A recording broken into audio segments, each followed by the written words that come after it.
You're an artist, a coach, and a businesswoman. How do you merge creativity with strategy without losing the soul of your work?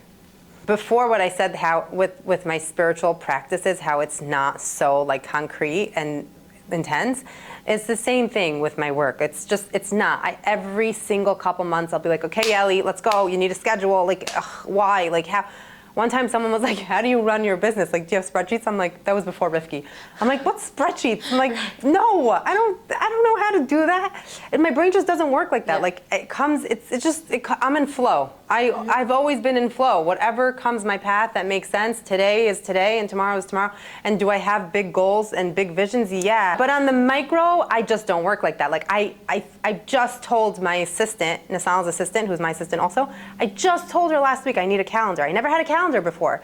So I don't know, like today's a recording day. Tomorrow is a podcast day. The next day will be, I don't know. I keep my schedule a little open. I always did. And now it's funny because I started coaching a lot. And my schedule is very full. And I just told Nasano the other day, I'm like, I don't know, like I need time to be. Like I can't have it so packed up. Like he's like, you could be at night. I'm like, no, I need to be during the day. Like I need to just feel the flow and be open. It's the real artist in me. This is where it comes out. I might not look like one, but I act like one.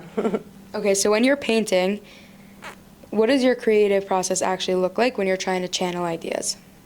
So when I'm painting, it's very interesting because I'll come in with a certain idea that I want to do, and then as I paint many times, it's like I'll just like hear that faint whisper, or I'll see something weird and like the side of my eye not even, or I'll put something down and then I'll see something different, and that's it. All goes out the window, it all changes, and I just go with whatever. I'm like, okay, I'll keep the thing that I wanted to do on my list, and eventually I'll get to it one day.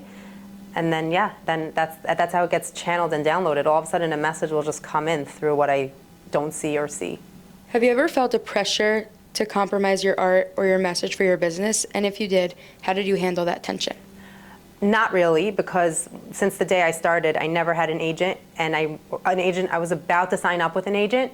And last second, I pulled out, the last second. And I don't like when people tell me what to do. I don't like when people are on top of me. I don't like having that energy.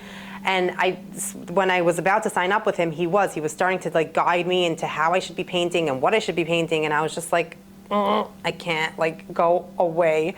I just need to do my own thing. And even when people ask me for commissions, if it's not something I would have painted on my own, I'm not doing it. Mm-hmm. Like since day one, I'm like, I love my creative process, and I don't want anything to come and hinder that. And if someone tells me, oh, I want this painting in this style, so go ask that person to paint that style. I'm true to myself, to my core, and I think that's what people feel, and why the paintings got so successful so quickly is because people just sense the trueness and the authenticity that speaks right under it. And it's like, it's soulful. It has soul because it's my actual soul coming out, and I will never, ever compromise that. Is there any piece of advice that you would give to other creatives who feel torn between making money and staying true to their vision? Practically, I would just say practice every day, because again, everything in life, the more you go, the more you grow. And you just have to go down the path and it will find you. But you got to start walking. Nachshon ben Aminadov, he started walking into the Red Sea.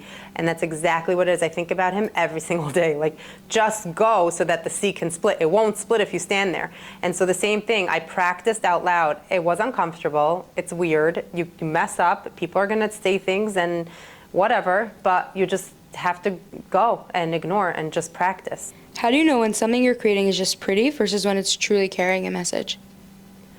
I think pretty could be carrying a message too. You know, I love my florals, I love flowers, I love just pretty things. I love pretty things. I get so much inspiration from jewelry and fashion and fabrics and textures and butterflies and birds. I made a whole entire series on Parak Shira, and every single painting that I painted was more beautiful than the next. All the textures and the animals are the most beautiful things to paint. I am obsessed with painting animals, and they're gorgeous, and yeah, and they all carry so much depth, and every single creation of Hashem is so full of meaning. So